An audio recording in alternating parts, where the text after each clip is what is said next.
Mesdames et messieurs, bonsoir et merci d'avoir choisi Canal 3 Bénin pour vous informer tout de suite les titres du journal. Les évacuations sanitaires de Séméré vers Ouaké se compliquent à cause du pont du fleuve Kara endommagé par les pluies diluviennes. Depuis l'affaissement de cet ouvrage, érigé depuis les années 60, la traversée devient difficile, voire très dangereuse pour les voitures et même pour les piétons. Dans ce journal, le calvaire des populations et surtout des usagers. Dans le secteur de l'artisanat, c'est le sourire qui se dessine sur le visage des acteurs du domaine. Ils sont à la fois contents et fiers des nombreuses réformes engagées dans leur secteur ces 4 dernières années. À l'unisson, ils expriment leur gratitude au président de la République ainsi qu'à toute son équipe. Les détails dans ce journal. Ils sont au total 14 à être nominés pour l'année 2020. Il s'agit des meilleurs dans leur domaine d'intervention et identifiés par le réseau Bénin Espoir ONG. Plusieurs géomètres experts sont donc distingués par cette ONG qui prime l'excellence dans la prestation. Voilà pour le titre. Mesdames et messieurs, à nouveau, bonsoir. Le pont du fleuve Kara est endommagé par les pluies diluviennes qui se sont abattues ces derniers jours dans la localité. La traversée de cette infrastructure routière érigée depuis les années 60 est quasiment impossible pour les véhicules. En ce qui concerne les piétons, il faut s'armer de courage et se faire aider par les jeunes du village. Depuis l'affaissement de cet ouvrage, les évacuations sanitaires de Séméré vers Ouaké se compliquent. Voici le reportage de Abdou Sahabi Idrissou. Nous sommes ici sur le fleuve Kara à Séméré, dans la commune de Ouaké. Un fleuve devenu infranchissable après les pluies torrentielles qui se sont abattues sur la région et qui ont emporté l'ouvrage de franchissement qui relie les localités de Séméré à celles de Gougou et Aledjo. Réalisé depuis les années 60 pour faciliter temporairement la traversée du fleuve, cet ouvrage finit par céder sous la pression des eaux. Vraiment, ce qui se passe ici, c'est déplorable. Parce qu'il faut que les autorités puissent avoir pitié de nous. On dit que ce n'est pas un pont, c'est une déviation. Parce que le pont même était gâté. Ça, là, c'est une déviation que nos grands-parents ont été fait aujourd'hui plus de 60 ans. C'est sur ça qu'on est en train de se débrouiller. Depuis donc quelques jours, Séméré est coupé en deux. Et une partie de l'autre côté de Bassila et une autre partie dans Séméré. Totalement hors usage et partiellement emportée par les eaux, l'infrastructure constitue désormais un véritable piège à hommes. Sa traversée depuis quelques jours relève d'un véritable parcours de combattants pour les piétons et quasiment impossible pour les engins à 2 et 4 roues. Les chauffeurs souffrent, ceux qui vont au champ souffrent, les piétons souffrent, on ne sait même pas comment on va faire. Par exemple, hier, moi j'ai quitté. Je voulais aller à Cotonou demain. J'ai pris mon véhicule, j'ai passé par Djougou, venu à Bodi, venu déposer le véhicule à Lejo. Et j'ai pris le pour m'amener ici. Il n'y a pas la voie. Comment on va faire? Maintenant, beaucoup de chauffeurs ne voyaient pas à cause de la voie. Ils voient les tracas qui vont prendre d'ici jusqu'à Djougou, jusqu'à venir par ici. Le carburant qu'ils vont consommer, c'est trop. Cette situation ralentit depuis quelques jours les activités économiques de la région. Impossible donc pour les commerçants de rallier les marchés situés de l'autre côté de la rive. Pareil pour les agriculteurs qui ont leurs champs de l'autre côté aussi. Toutes nos activités, c'est derrière ces fleuves-là. Donc maintenant, les bonnes dames, il y a au moins 5 marchés de l'autre côté que les bonnes dames vont. Personne ne peut plus aller de l'autre côté. Tous les marchés sont de l'autre côté. Avant de nous traverser, on prend 2000 francs. La voiture aussi prend 2000 francs. Comment on va faire? Aujourd'hui, c'est le marché de Aotebi. Les marchés qui sont derrière la rivière, ça dépasse même. Depuis que la rivière cède, nous allons plus au marché. Aujourd'hui, nous allons marcher. À l'hiver avant, on ne peut pas passer. Donc, il n'y a pas le marché aujourd'hui. Comment on va faire? Outre l'économie locale qui est touchée de plein fouet par cette inondation, l'évacuation des malades de Séméré vers le centre de santé de Ouaké est presque impossible et déjà, des pertes en vies humaines sont quotidiennes. Depuis avant-hier, il semble que nous avons enregistré des cas de mort d'enfants pour faire du paludisme grave où ils devraient rallier Séméré ou le centre de Ouaké pour se faire soigner. Ils se sont trouvés en difficulté et malheureusement, 2 enfants, semble-t-il, ont péri donc, dans cette situation-là.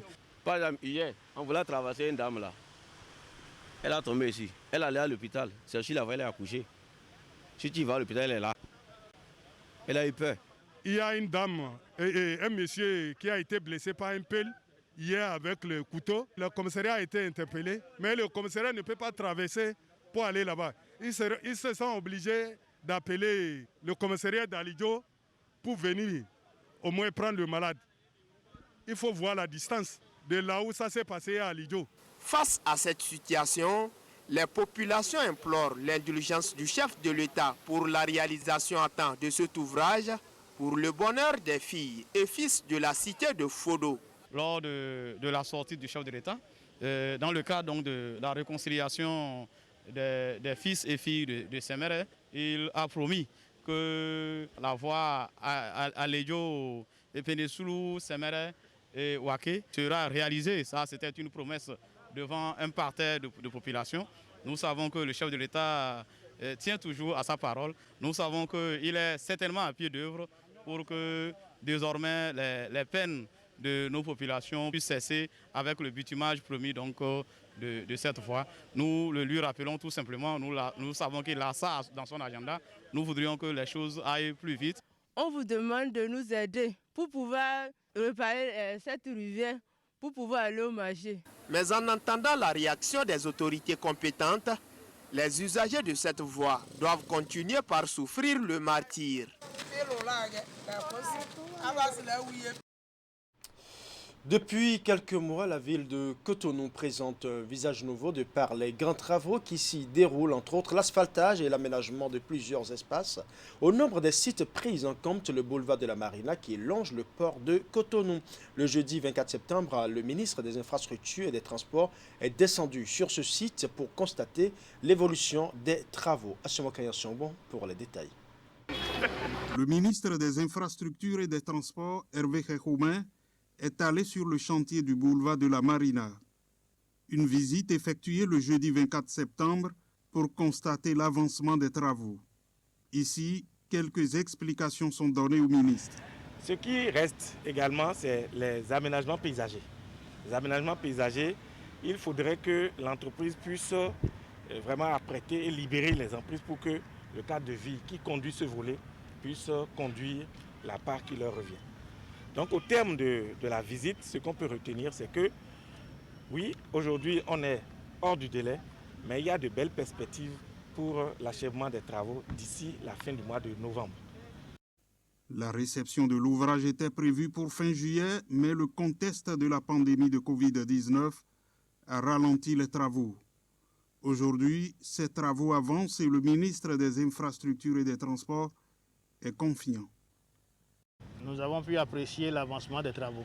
De ce qui ressort du rapport de la mission de contrôle, c'est que les travaux sont aujourd'hui exécutés à un taux global de 82%.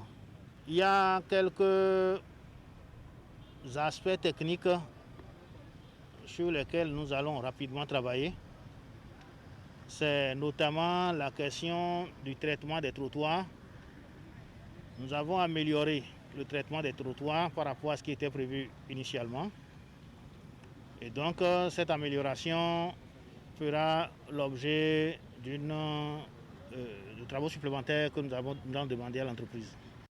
Avec le niveau d'avancement des travaux évalué actuellement à 82%, l'ouvrage sera livré au mois de décembre. Le secteur de l'artisanat, pour l'attention dont elle fait l'objet ces 4 dernières années, les acteurs membres de la Confédération nationale des artisans du Bénin et de l'Union interdépartementale des chambres de métiers du Bénin ont à l'unisson témoigné leur gratitude pour toutes les réformes entreprises dans leur secteur. Les précisions avec Nagui Balabé. Les artisans vous disent tout simplement merci, Monsieur le Président et son gouvernement.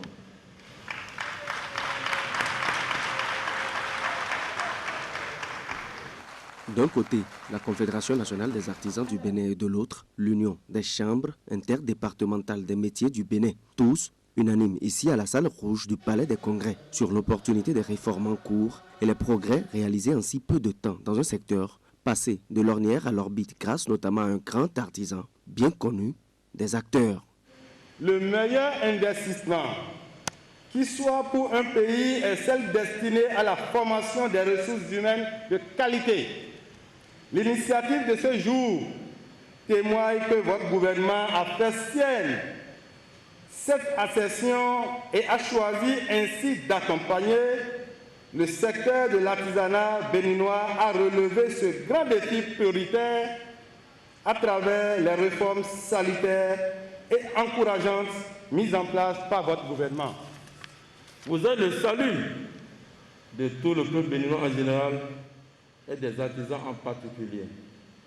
C'est pourquoi tous les artisans du nord au sud, de l'est à l'ouest, se tiennent debout comme un seul homme derrière vous pour l'aboutissement de toutes les réformes en faveur du secteur de l'artisanat au Bénin.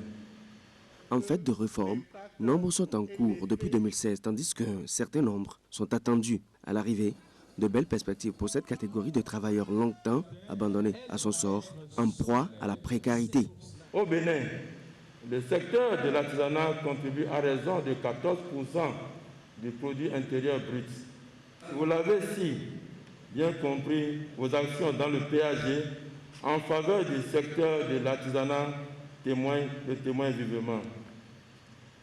L'assurance pour le renforcement du capital humain est la preuve que votre arrivée au pouvoir est une solution aux problèmes des artisans tels que le financement, la formation, l'accès aux soins et une retraite paisible.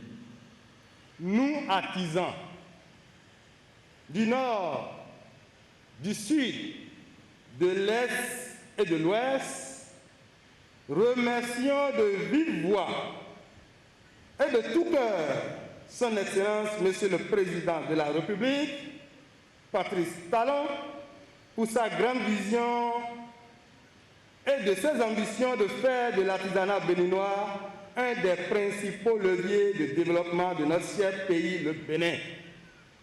Soutenons et accompagnons de façon indéfectible la mise en œuvre du grand chantier de développement de notre pays en général et de notre secteur en particulier, pour lesquels nous attachons un prix dans la continuité de leur opérationnalisation. Soutien et adhésion donc des artisans sur toute l'étendue du territoire national de manière à ce que le secteur, pour autant qu'il apporte et soutient l'économie et le développement en général, demeure une priorité.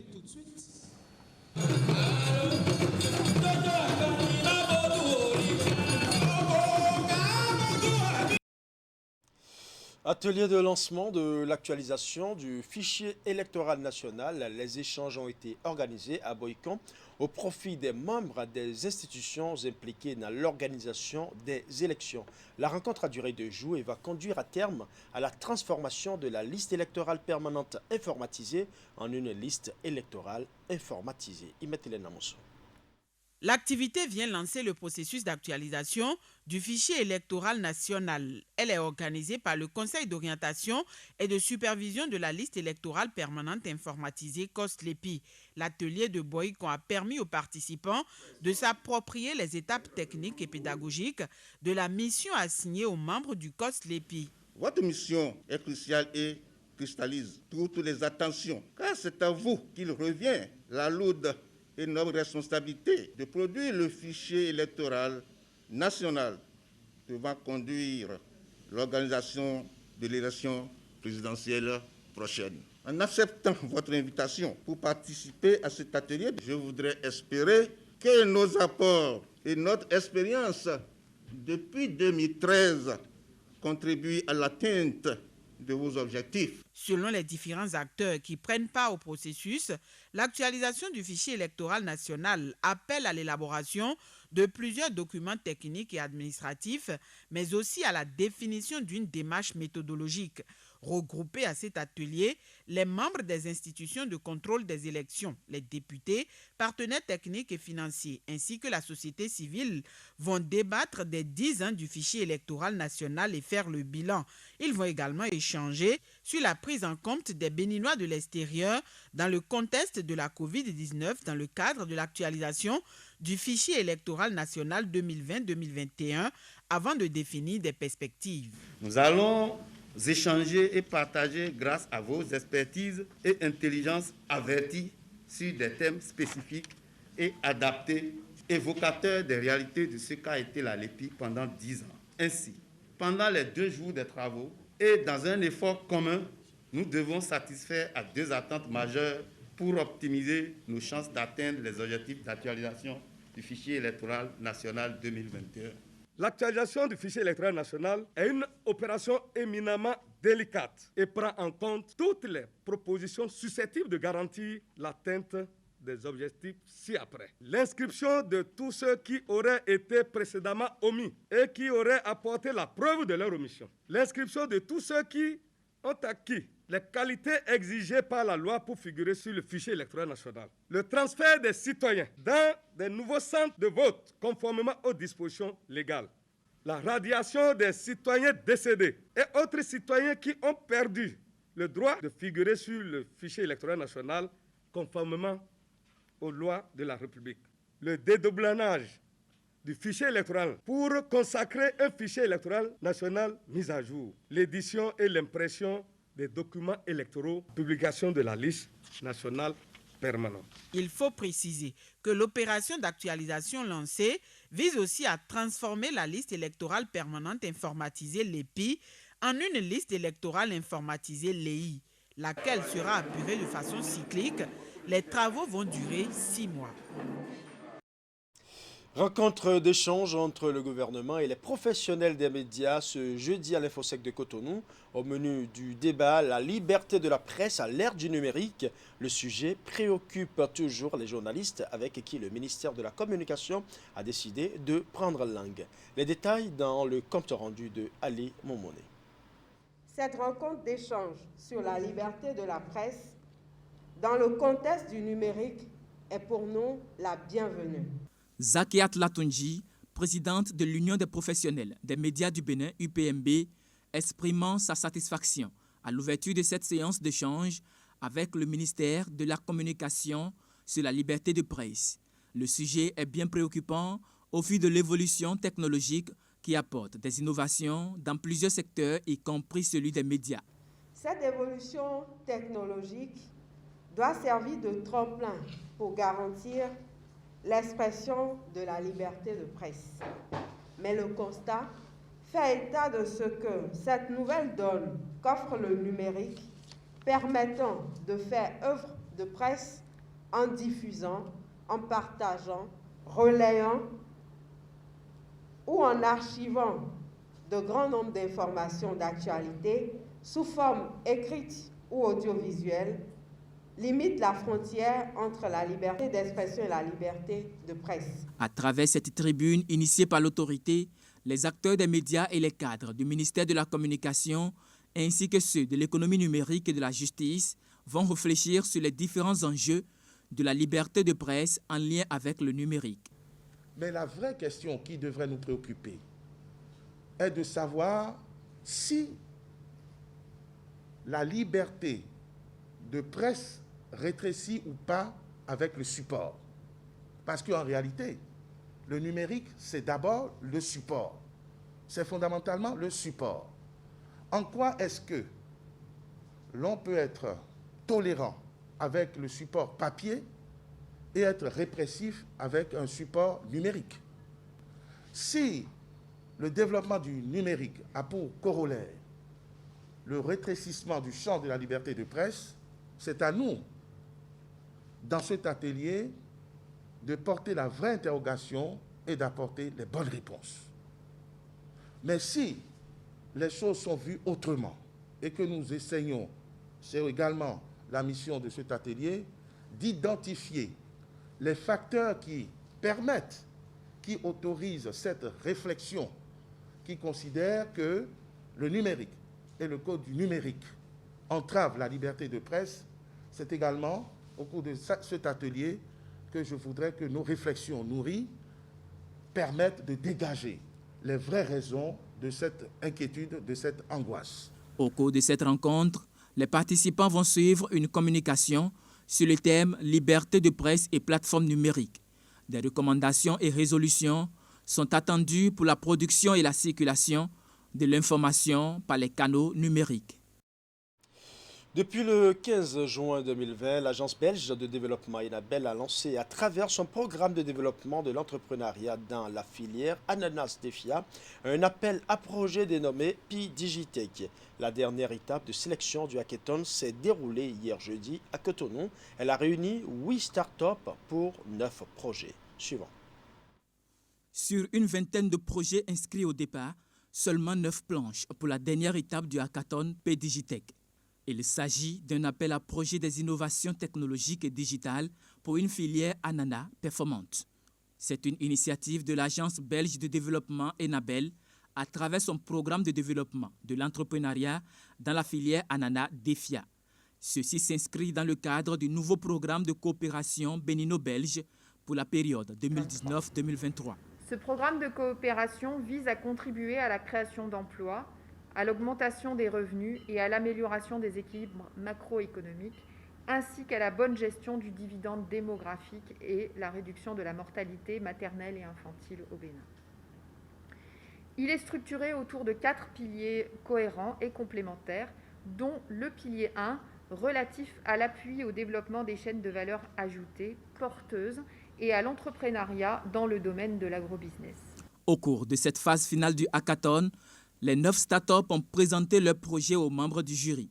À l'arrivée, ce sont les 3 meilleurs qui seront retenus pour la concrétisation du projet. Je salue l'engagement et le sens d'innovation de nos startups nationales qui ont pris part à ce processus. J'encourage celles sélectionnées à donner le meilleur d'elles-mêmes pour figurer dans la liste des 3 meilleurs. L'agriculture occupe une place prépondérante dans les réformes engagées par le programme d'action du gouvernement. C'est ce qui justifie le nouveau cadre institutionnel du développement agricole, basé sur les pôles de développement agricole, PDA, dans le but de promouvoir une agriculture moderne et compétitive. Grâce à ce programme d'Enabel, la filière ananas bénéficie d'un partenariat multi-acteurs dont l'objectif global est de faciliter l'accès des agri-entrepreneurs à des solutions numériques adaptées en vue d'améliorer leurs performances. Enabel reste convaincu que le développement des technologies numériques et leur connexion aux filières agricoles accroissent considérablement les performances des entreprises, contribuent au renforcement de la productivité des chaînes de valeur ajoutée et stimulent la création d'emplois nouveaux. Ces changements, s'ils sont bien pensés et bien menés, peuvent produire en peu de temps des transformations profondes et positives des économies agricoles et rurales des pays en développement comme le Bénin. Environ 45 millions de francs CFA sont prévus pour les meilleurs projets. Faut-il le préciser, ce hackathon est conduit par Startup Valley de l'Université d'Abomey-Calavi et soutenu par l'interprofession de l'ananas et le ministère de l'Agriculture, de l'Élevage et de la Pêche. Réception de 15 500 poussins pontes au profit de quelques aviculteurs béninois. C'était dans la soirée du mercredi 23 septembre à l'aéroport international Cardinal Bernardin Ganty de Cotonou. Séance tenante, les bénéficiaires ont chacun reçu leur part. Reportage. Des poussins pontes qui ont fait leur atterrissage ici à l'aéroport international Cardinal Bernardin Ganty de Cotonou dans la nuit du mercredi 23 septembre. Ils sont destinés aux aviculteurs ici présents avec cette remise officielle par le directeur adjoint du cabinet du ministre de l'Agriculture, de l'Élevage et de la Pêche. Je suis très contente de recevoir ces poussins en ce jour-là. Je ne cesserai jamais de remercier le DG ATDH 7 qui a fait un grand parcours avec nous, l'IAB, l'interprofession de l'agriculture du Bénin, et l'UNAP, Union nationale des agriculteurs professionnels du Bénin. Je vous remercie vivement. Sur 500 000 têtes de poussins d'un jour attendu, 15 500 sont réceptionnés au profit de 18 aviculteurs qui ont effectué la commande subventionnée par le gouvernement à travers l'Agence territoriale de développement agricole, Pôle 7. Ceci va permettre d'asseoir un système de production locale pour mettre fin à l'importation des œufs au Bénin. C'est un signal fort qu'on donne aux acteurs qui ont payé, les bénéficiaires qui, depuis le lancement, ont commencé par payer leur part. C'est un signal qu'on leur fait pour dire ce n'est pas perdu. ce à quoi vous êtes engagé, la cause n'est pas encore perdue. Le gouvernement travaille toujours pour trouver les solutions, pour solutionner le goulot des encrements. En dehors de ces poussins pontes d'un jour performant, il y a la production locale qui est là, qui continue donc de se développer et par rapport à laquelle des appuis du gouvernement à travers l'agence qui gère cette filière sont apportés à ces agriculteurs. Ça va en termes d'appui en intrants performants, d'appui en produits en provence pour l'alimentation, en équipement également et en soins primaires parce qu'il faut soigner. La filière aviculture va donc bientôt renaître de ses cendres avec l'accompagnement des acteurs en collaboration avec le gouvernement à travers son programme d'action. Les consommateurs, quant à eux, sont rassurés de la disponibilité des œufs de table dans la période des fêtes de fin d'année qui s'annonce. Les meilleurs dans leur domaine d'intervention peuvent espérer qu'un jour le réseau Bénin Espoir ONG les remarque. C'est le cas ce jeudi 24 septembre 2020 des géomètres experts qui ont été décorés par le réseau pour la bonne gouvernance et l'équité dans leur secteur. Ils sont 14 nominés pour l'année 2020. Suivant. Les géomètres experts du Bénin sont décorés par le réseau Bénin Espoir ONG. Ils sont 14 à être reçus le jeudi 24 septembre dans plusieurs rangs, chevalier, grand chevalier, officier, grand officier et commandeur de l'ordre des ambassadeurs de la bonne gouvernance au sein du réseau. En décernant ces distinctions, le réseau qui est à sa 32e édition d'activité vise plusieurs objectifs. Les raisons fondamentales qui motivent la présente cérémonie. Première raison, motiver les professionnels du métier de géomètre expert à une culture de bonnes valeurs éthiques et morales en leur sein, malgré les attaques et toute autre forme de dénigrement dont ils sont parfois innocemment victimes. 2. Amener l'État de façon stratégique à accompagner l'ordre des géomètres experts par la prise d'un certain nombre d'actes et de mesures incitatives visant à motiver les géomètres experts et à placer beaucoup plus confiance à l'ordre des géomètres experts dans toutes les décisions touchant la matière terre en République du Bénin. Les 14 ayant reçu ces distinctions sont les meilleurs géomètres experts du Bénin, selon le président du réseau. Le choix porté sur ces professionnels a tenu compte de plusieurs critères. Voici également les critères de sélection des géomètres experts nominés de cette édition. 1. Être un géomètre expert agréé, régulièrement inscrit dans l'ordre des géomètres experts du Bénin et être en fonction, soit en clientèle privée, soit en fonctionnaire de l'État. 2. N'avoir jamais été mêlé ni de près, ni de loin à une malgouvernance foncière. Et 3.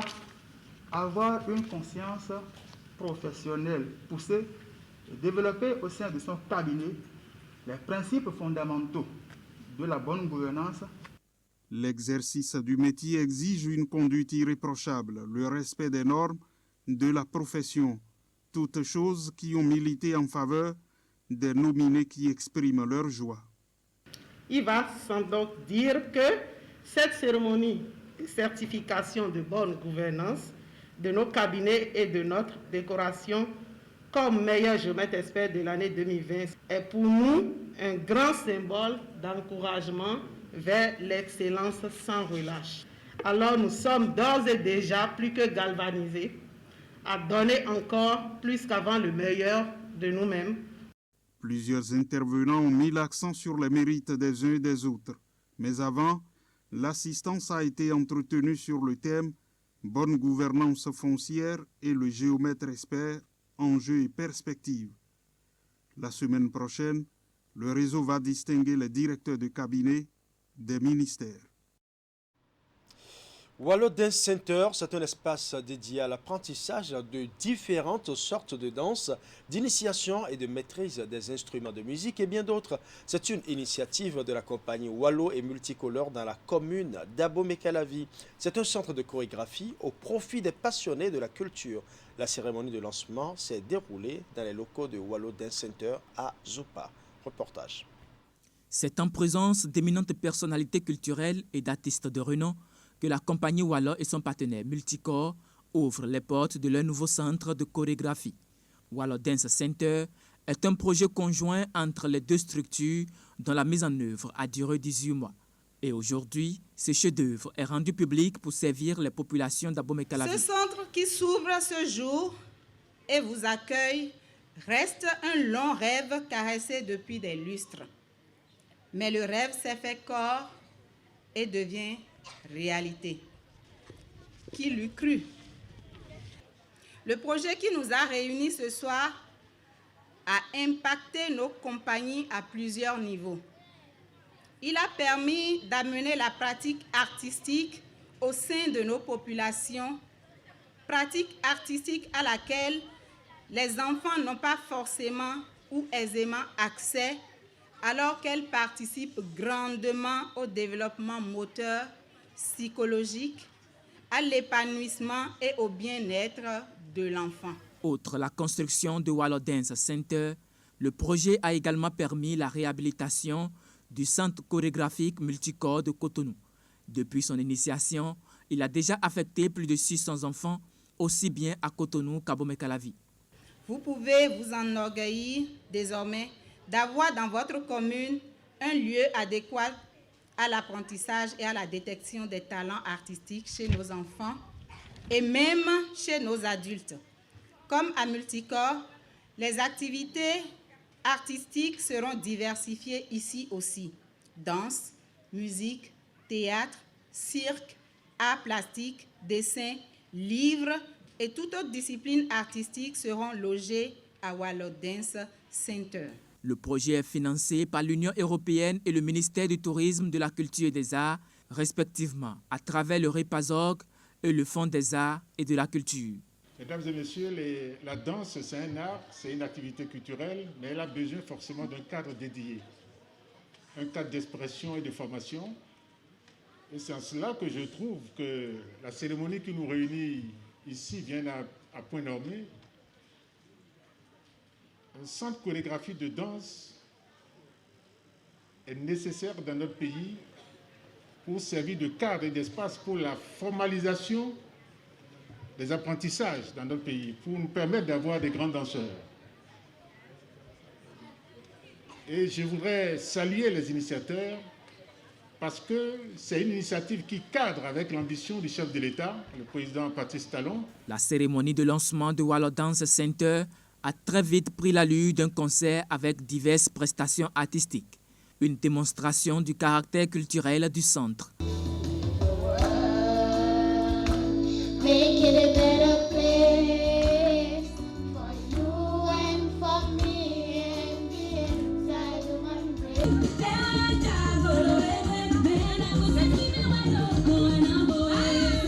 En attendant la rentrée culturelle prévue pour le 28 septembre prochain, les enfants formés à Wallo Dance Center ont restitué ce qu'ils ont appris en présence de leurs parents.